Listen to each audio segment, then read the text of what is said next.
نحمده ونصلي على رسوله الكريم أما بعد فأعوذ بالله من الشيطان الرجيم بسم الله الرحمن الرحيم رب اشرح لي صدري ويسر لي أمري واحلل عقدة من لساني يفقهوا قولي رب زدني علما۔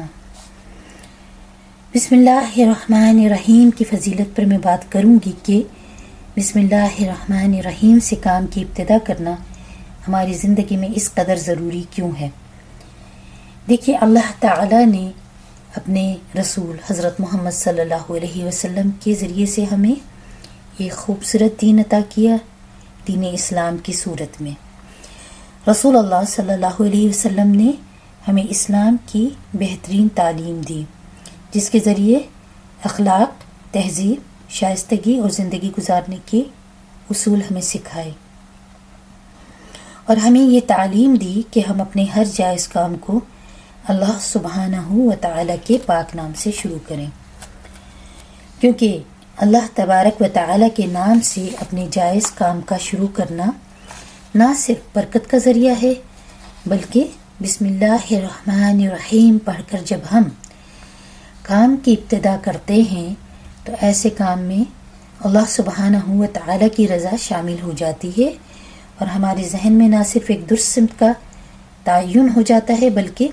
اس طرح سے کام کی ابتدا کرنے پر ہمیں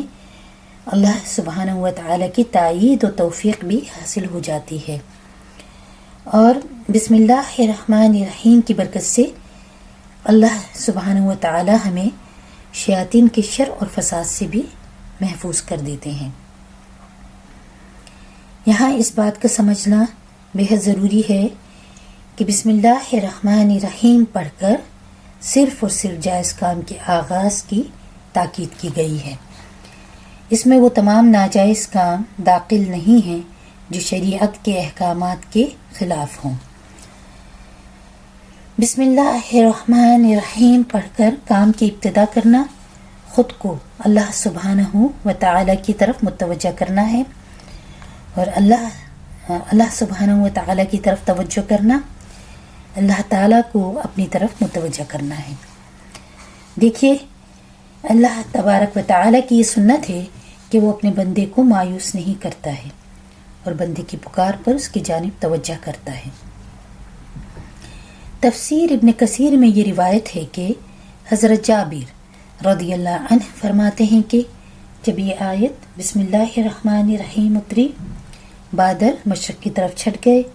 ہوائیں ساکن ہو گئیں، سمندر ٹھہر گیا، جانوروں نے کان لگا لیے، شیاطین پر آسمان سے شعلے گرے، اور اللہ سبحانہ و تعالی نے اپنی عزت و جلال کی قسم کھا کر فرمایا کہ جس چیز پر میرا یہ نام لیا جائے گا اس میں ضرور برکت ہوگی۔ تفسیر ابن کثیر کی روایت ہی کے مطابق مسند احمد میں ہے کہ رسول اللہ صلی اللہ علیہ وسلم کی سواری پر رسول اللہ صلی اللہ علیہ وسلم کے پیچھے جو صحابی سوار تھے، ان کا بیان ہے کہ حضور صلی اللہ علیہ وسلم کی اونٹنی ذرا پھسلی تو میں نے کہا شیطان کا ستیہ ناس ہو، تو رسول اللہ صلی اللہ علیہ وسلم نے فرمایا یہ نہ کہو، اس سے شیطان پھولتا ہے اور خیال کرتا ہے کہ گویا اس نے اپنی قوت سے گرایا۔ ہاں، بسم اللہ کہنے سے وہ مکھی کی طرح ذلیل و پست ہو جاتا ہے۔ اس طرح یہ حدیث ہمارے علم میں اضافہ کرتی ہے کہ جب بھی ہم اچھے کام کی ابتدا بسم اللہ پڑھ کر کرتے ہیں تو نہ صرف ہمیں ہدایت کی توفیق ملتی ہے، بلکہ ہماری زندگی میں بھی تبدیلی آتی ہے، یعنی ہمارے ذہن کے اندر اپنی شخصیت کے تعلق سے جو ایک خود ساختہ تصور ہم نے بنایا ہوا ہوتا ہے کہ ہم جو بھی کام انجام دے رہے ہیں وہ ہماری ذاتی ہمت، ہماری ذاتی قوت، ہماری ذاتی صلاحیتوں کی بنیاد پر ہے، یا یہ کہ ہم اتنے بڑے رستم ہیں کہ جو کچھ بھی ہم کر رہے ہیں وہ صرف اور صرف ہماری اپنی ذہنی اور جسمانی صلاحیت کی وجہ سے ہے۔ ایسا تصور کرنا بھی غلط ہے، کیونکہ جو نعمتیں ہمیں حاصل ہیں ان کے وسائل اور اسباب کا سبب ہم خود نہیں ہیں، جبکہ اللہ سبحانہ و تعالیٰ نے بھی ہمیں اس بات کا حق ہرگز نہیں دیا ہے کہ ہم خود سے یہ سوچ لیں کہ جو کچھ ہمیں حاصل ہے اس کا دار و مدار صرف ہمارے ذاتی اسباب و وسائل اور ہماری طاقت کے بل پر ہے۔ یہ وہ تصور ہے جس سے انسان کو بچانا مقصود ہے۔ لہٰذا جب ہم بسم اللہ الرحمن الرحیم پڑھ کر اپنے کام کی ابتدا کرتے ہیں تو ہمارا یہ خود سے بنایا ہوا تصور ٹوٹ جاتا ہے، اور پھر ہمارا بھروسہ صرف اور صرف اللہ سبحانہ و تعالیٰ پر ہوتا ہے کہ ہمارے تمام ذرائع اور اسباب اور ہمیں قوت اور ہمت پیدا کرنے کا ذریعہ صرف اور صرف اللہ سبحانہ و تعالیٰ کی ذات ہے۔ ہمارے اختیار میں تو صرف کوشش کرنا ہے، اسباب و وسائل بنانا اللہ سبحانہ و تعالیٰ کے ہاتھ میں ہے۔ ہاں، جو صلاحیتیں ہمیں اللہ سبحانہ و تعالیٰ نے عطا کی ہیں ان کا استعمال کرنا ہمارے ہاتھ میں ہے، یعنی اچھائی یا برائی کو اختیار کرنے کی چوائس ہمیں ضرور دی گئی ہے، مگر ان چوائس کو استعمال کرنے سے پہلے اللہ سبحانہ و تعالیٰ نے ہمیں حواس عطا کیے ہیں، قوت عطا کی ہے، ادراک اور عقل جیسے جوہر عطا کر کے ہمارے لیے صرف اور صرف فلاح کے راستے کا یعنی جائز راستے کا تعین بھی کر دیا ہے۔ اب غلط اور صحیح، جائز اور ناجائز دونوں ہی راستے انسان کے سامنے امتحان کے طور پر رکھ دیے گئے ہیں، اور غلط راستے کے نقصانات بھی بتا دیے گئے ہیں اور اچھے راستے کو چوز کرنے کے فائدے بھی بتا دیے گئے ہیں۔ لہٰذا انتخاب کا اختیار دے کر انسان سے ایک امتحان لیا گیا ہے کہ ہم اچھے یا برے، غلط یا صحیح کون سے ذرائع اختیار کرتے ہیں، اور اس کے بعد اچھے یا برے کام سے حاصل ہونے والے نتائج ہمیں اللہ سبحانہ و تعالیٰ کی بارگاہ میں ان کی جواب دہی بھی کرنا ہے۔ اچھے نتائج کے جواب میں ہمیں اللہ سبحانہ و تعالیٰ اس کا بہترین اجر عطا کریں گے، اور برے نتائج کے بدترین نتائج کے جواب میں ہمیں سزا ہوگی۔ لہٰذا اچھے کام کے بہترین نتائج اور برے کام کے بدترین نتائج ہوں گے۔ اس لیے بسم اللہ الرحمن الرحیم ہمارے ہر اچھے اور جائز کام کے لیے ایک آغاز زندگی ہے۔ پھر اس طرح ہم خود کو تاکید بھی کر رہے ہوتے ہیں کہ ہمارا رشتہ ایک ایسی ہستی کے ساتھ ہے جس کے پاک نام سے ہم زندگی کا آغاز کرتے ہیں، لہٰذا ہمارا سونا، جاگنا، اٹھنا، بیٹھنا سب کی ابتدا اللہ سبحانہ و تعالیٰ کے نام سے ہوتی ہے، اور وہ ہستی ہر لمحے ہماری نگرانی کر رہی ہے۔ ہماری تنہائیوں پر بھی اللہ سبحانہ و تعالیٰ کا پہرا ہے، ہماری نیت کیسی ہے اس پر بھی ہر لمحے اللہ سبحانہ و تعالیٰ کی نظر ہے۔ لہٰذا اللہ تبارک و تعالیٰ نے ہماری زندگی کے لیے جو بھی اصول مرتب کیے ہیں اور ہمیں جو تہذیب عطا کی ہے اس کی پہلی اینٹ ہی اللہ تعالیٰ نے بسم اللہ الرحمن الرحیم کے نام کی رکھتی ہے، اور یہ ہماری بنیاد ہے جس پر ہماری زندگی کا نظام قائم کر دیا گیا ہے، اور اس نظام کو تسلیم کرنا ہی اللہ سبحانہ و تعالی کی اطاعت کرنا ہے۔ لہٰذا ایسے تصورات سے ہمیں جلد از جلد چھٹکارا حاصل کر لینا چاہیے جو خود ساختہ ہوں، اس سے بنائے گئے ہوں، جو ہمارے لیے نقصان دہ ہیں۔ یہی وہ مہلک اثرات ہیں جن سے ہمیں بچانے کے لیے ایک مختصر سا حکمت سے بھرپور حکم دے کر اللہ سبحانہ و تعالی نے